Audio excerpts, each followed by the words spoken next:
В этом видео я расскажу, как самостоятельно посетить 40 достопримечательностей Цюриха, а также как доехать из Цюриха до Рейнского водопада, сколько это будет стоить и как вообще добраться до Цюриха, с каких городов и стран это сделать бюджетнее всего. Также я расскажу, какие здесь цены на еду и покажу, где расположены бесплатные общественные туалеты, чтобы ваше путешествие в Цюрих было максимально комфортным. Вы увидите самые красивые места Цюриха, получите удобные маршруты из достопримечательностей и полный обзор этого города и сможете легко в нем ориентироваться. Также вы узнаете, какие достопримечательности в Цюрихе можно посетить бесплатно.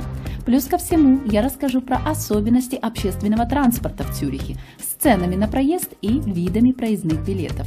Итак, до Цюриха можно добраться как из Италии, в частности из Милана, а именно на поезде, где цена билета составит 56 швейцарских франков, а время в пути около 4 часов.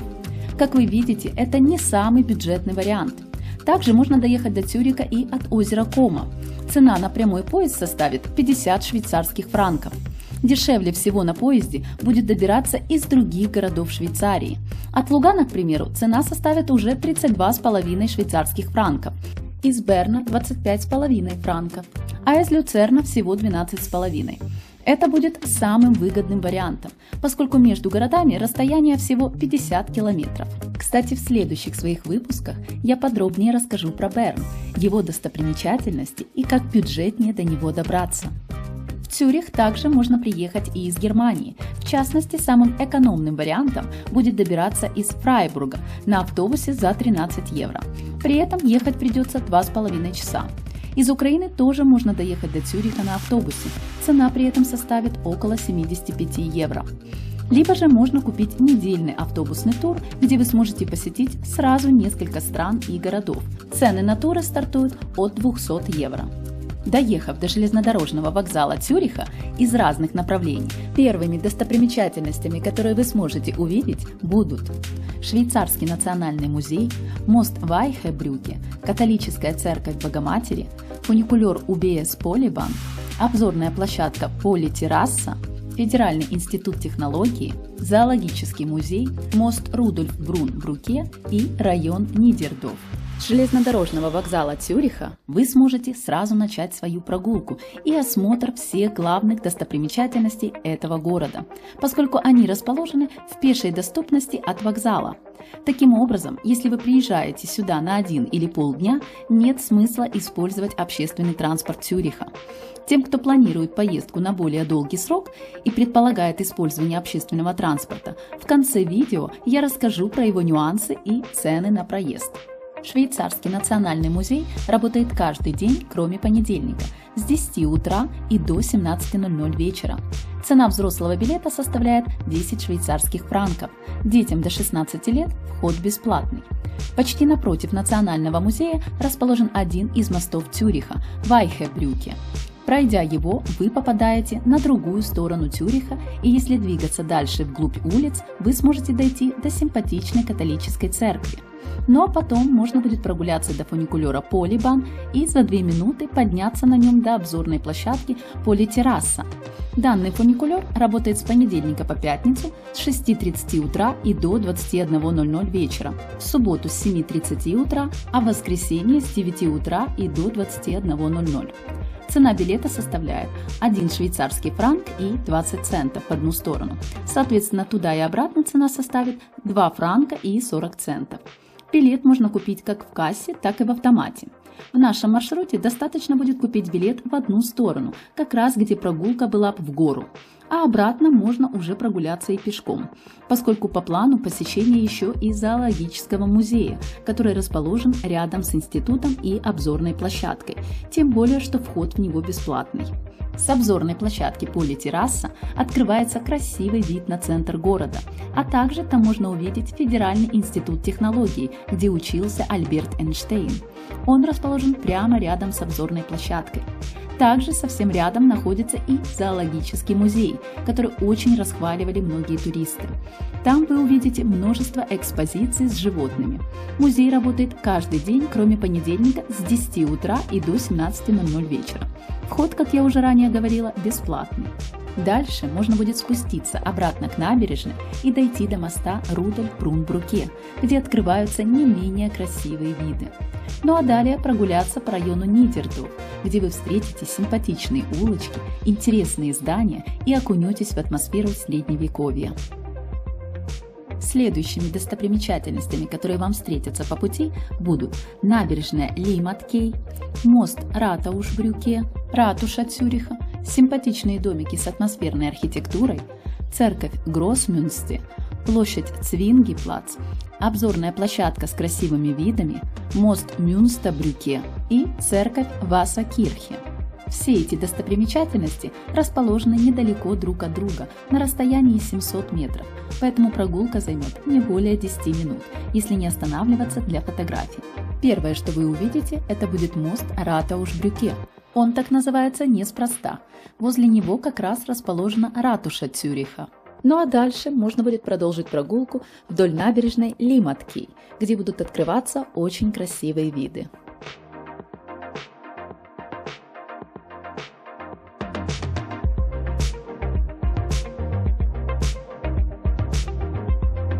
Вход в церковь Гроссмюнстер бесплатный, как и в другие перечисленные церкви Цюриха.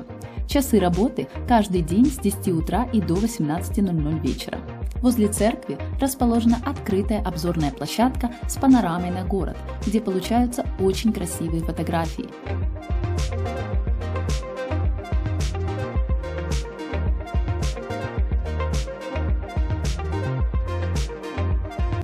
Напротив Гроссмюнстер находится также мост Мюнстербрюке.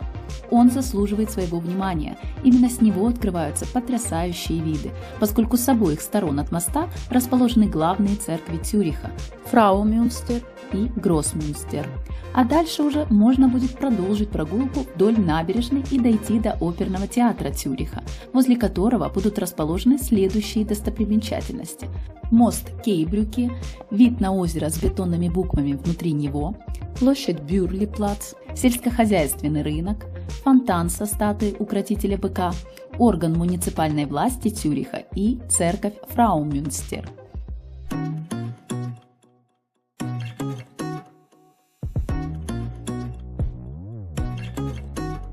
У оперного театра Цюриха есть официальный сайт, где можно посмотреть стоимость билетов на разные представления и выбрать нужное вам место для покупки.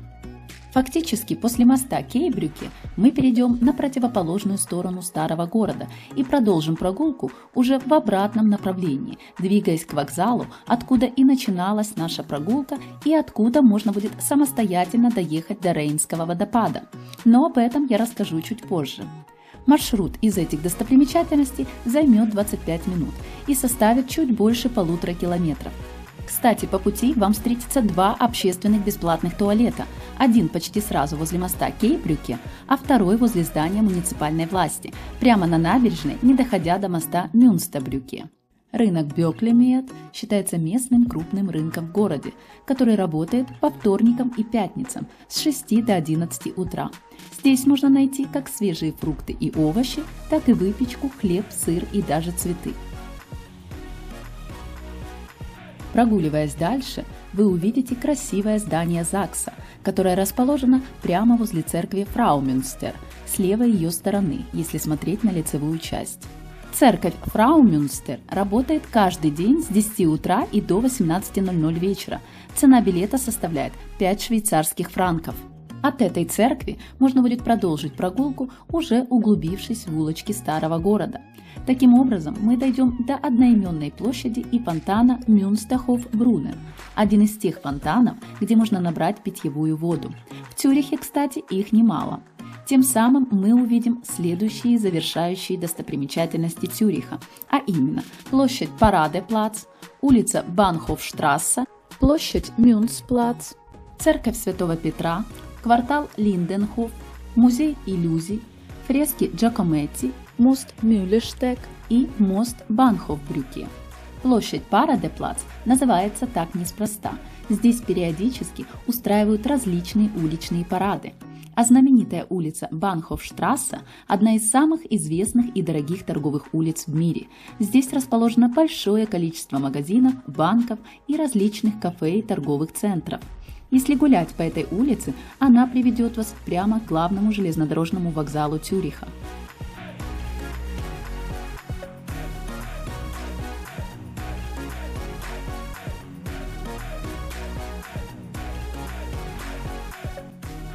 Также очень советую прогуляться по площади Мюнцплац.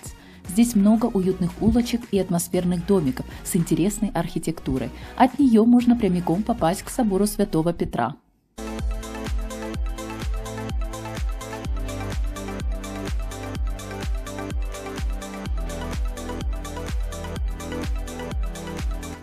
Церковь Святого Петра работает каждый день с 8 утра и до 18:00 вечера. Вход в нее бесплатный. Эту церковь мы также наблюдали с моста Ратаушбрюке, возле которого также расположена площадь Вайнплац и фонтан Давид Брунен.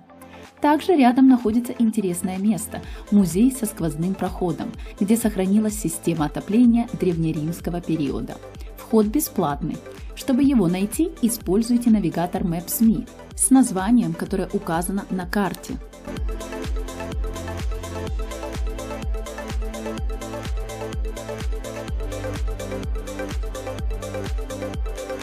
Дальше по пути идет квартал Линденхоф, расположенный на левом берегу реки Лимат. Возле него, кстати, расположен еще один бесплатный общественный туалет, а также там есть обзорная площадка с очень красивыми видами на город, где получаются потрясающие фотографии. До этого района придется идти в гору, правда подъем не крутой, поэтому идти не особо сложно. Но удобная обувь в любом случае приветствуется. И думаю, вы не разочаруетесь, поскольку виды, открывающиеся с обзорной площадки, стоят этой прогулки. Конечно, в идеале любоваться панорамой города при солнечной погоде, но в Цюрихе это не такое частое явление, в особенности осенью и зимой. Все же чаще наблюдается пасмурная погода, но она не сильно портит общее впечатление о городе.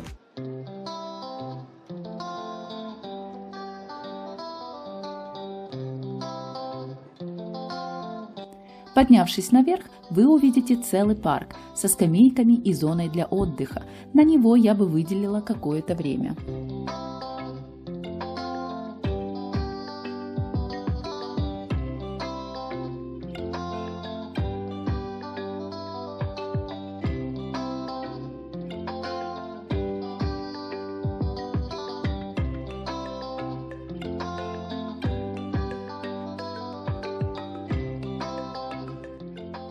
После Линденхоф можно продолжить прогулку и дойти до музея иллюзий, который больше ориентирован для детей, но и взрослые многие его посещают. Принцип действия – обман зрения. Цена взрослого билета составляет 23 швейцарских франков. Цена билета для детей до 16 лет – 16 франков. Билеты можно купить онлайн на официальном сайте. Музей работает каждый день с 9 утра и до 20:00 вечера. Фрески Джакометти можно бесплатно посмотреть в холле полицейского управления, предоставив предварительно документ, удостоверяющий личность. Далее можно будет прогуляться вдоль набережной и дойти сначала до моста Мюлленштег, а потом и до моста Банхофбрюке, который расположен недалеко от вокзала и фуникулера Полибан, который мы уже проходили. Если фуникулер находится по правую сторону от моста и реки Лимат, то вокзал находится по левую его сторону, откуда, собственно, и можно бюджетно добраться до Рейнского водопада. До него, кстати, можно добраться двумя способами. Первый способ – это доехать до южной части берега водопада, где находится замок Лауфен. В таком случае попасть к водопаду вы сможете только через этот замок. Входной билет стоит 5 швейцарских франков. Часы работы – понедельник и вторник с 9 утра и до 18:00 вечера, а в остальные дни с 9 утра и до 11:30 ночи. В стоимость билета входит посещение всех обзорных площадок на водопад и езда в панорамном лифте. Купить билет можно онлайн на официальном сайте или непосредственно в кассе замка. Второй вариант – это добраться до северного берега Рейнского водопада, который открыт для посетителей круглосуточно и вход при этом бесплатный. С северной части есть возможность приплыть к центру водопада на кораблике за 3, 8, 11 или 20 швейцарских франков, в зависимости от того, какой маршрут вы выберете. Он отличается как по времени, так и по пути следования. Кораблики отправляются каждые 10 минут с северного берега от причала у замка Вёрт. По сути, какой бы берег вы ни выбрали, вы сможете пешком прогуляться до противоположного. Расстояние между ними небольшое. Либо же воспользоваться корабликом и за 3 швейцарских франка перебраться с одного берега на другой. Многие советуют все же приезжать к южной части Рейнского водопада, где расположен замок Лауфен. Во-первых, можно будет полюбоваться замком, во-вторых, билет на поезд до этой остановки дешевле на 3 франка. И в-третьих, так как замок расположен на возвышенности, у вас будет возможность полюбоваться всем водопадом с высоты. Чтобы сюда добраться, нужно будет с главного вокзала Цюриха сесть в поезд С-12 и за 50 минут доехать до станции Шлосс Лауфен am Rheinfall. Данная станция расположена как раз возле замка на верхней его части. Цена проездного билета при этом составит 8 швейцарских франков и 60 центов. Билеты можно купить на официальном сайте или в кассе ЖД вокзала. Кстати, приехать сюда можно не только от главного ЖД вокзала в Цюрихе, а также и от железнодорожной станции Штадельхофен, которая расположена возле оперного театра Цюриха, где за те же деньги можно добраться до той же остановки к замку Лауфен. А чтобы полюбоваться водопадом ближе, впоследствии нужно будет спускаться на лифте или по ступенькам вниз. На территории замка есть много смотровых площадок, посещение которых включено в стоимость билета. Если же вы планируете ехать до северной части Рейнского водопада, то в таком случае вам нужно сесть на поезд С-9 с главного железнодорожного вокзала или со станции Штадельхофен и доехать до станции Наухаузен-Райнфайл. Ехать около часа. Цена билета составляет 11 швейцарских франков и 60 центов. Билеты можно купить как онлайн на официальном сайте, что указан, так и непосредственно в кассе вокзала. Данная остановка расположена в нижней части водопада, и чтобы на него посмотреть поближе, нужно будет пройти километра 2, либо же воспользоваться корабликом. Что же касается еды в Цюрихе, цены здесь на все достаточно высокие. Чтобы покушать в каком-то кафе, придется заплатить около 20 швейцарских франков. Поэтому актуальным остается либо перекусы в виде булочек и выпечки в районе 3-5 швейцарских франков, либо же готовая еда непосредственно в супермаркетах Цюриха, которых по сути в городе хватает. Различают супермаркеты Coop, Migros и Spar. Расположение некоторых из них я показала на карте. Кстати, обзор некоторых магазинов с товарами и сувенирами, которые можно приобрести в Швейцарии, в частности в Цюрихе, я покажу в своем следующем выпуске. А также расскажу, что именно мы привезли из Швейцарии. Поэтому, чтобы не пропустить этот выпуск, подписывайтесь на мой канал и жмите колокольчик для получения уведомлений. Ну и напоследок расскажу немного об общественном транспорте в Цюрихе для тех, кто планирует им пользоваться. Транспорт Цюриха состоит из поездов, автобусов, троллейбусов, трамваев, корабликов, курсирующих по Цюрихскому озеру, и 2 фуникулеров – Полибан и Ригиблик. Часы работы общественного транспорта с 5 утра и до 12:30 ночи. Имеются также ночные автобусы, курсирующие только с пятницы по воскресенье. Проездные билеты общие на все виды общественного транспорта в Цюрихе. Цена билета зависит от типа и тарифной зоны его действия. Тарифная зона 110 – это городская сеть Цюриха. Она считается за 2 зоны, поскольку имеет плотную и разветвленную сеть. Среди популярных билетов выделяют одноразовый билет Einzelbillette, цена которого варьируется в зависимости от класса поездки и ее дальности зоны. Для Цюриха это с 1 по 2 зоны, и, соответственно, цена составляет 4 франка и 40 центов. Все цены представлены на официальном сайте. Время действия билета до 2 часов. Также выделяют многоразовый билет на 6 поездок Mehrfahrtenkarte, цены на которые также есть на сайте. Следующим проездным билетом является проездной на 24 часа, то есть на сутки, цена которого для Цюриха составляет 8 швейцарских франков и 80 центов. В течение данного времени можно использовать любой вид транспорта в Цюрихе. Самым востребованным видом транспорта являются автобусы и трамваи. Их чаще всего используют для передвижения по городу, поскольку остановки расположены почти каждые 300-400 метров. На остановке имеется расписание движения с номерами тех автобусов и трамваев, которые ее проходят. Также на табло указано время, через какое прибудет следующий трамвай. Купить проездной билет можно либо в кассе на тех же станциях, либо в автомате или на официальном сайте. И тут есть один важный нюанс. У водителя автобуса или трамвая и другого вида транспорта билет купить не получится. Поэтому учитывайте этот момент. Штраф за безбилетный проезд составляет 90 швейцарских франков. Также для некоторых туристов будет привлекательной карта Zurich Card, цена которой составляет 27 швейцарских франков для одного дня использования и 53 франков для 72 часов. Данная карта позволяет неограниченно использовать весь городской транспорт Цюриха вторым классом и возможность бесплатного или льготного посещения некоторых музеев. Купить данную карту можно на официальном сайте, который показан, либо же на вокзале, в аэропорту или в автомате. Если мое видео вам понравилось и оказалось полезным, ставьте лайк и подписывайтесь на мой канал.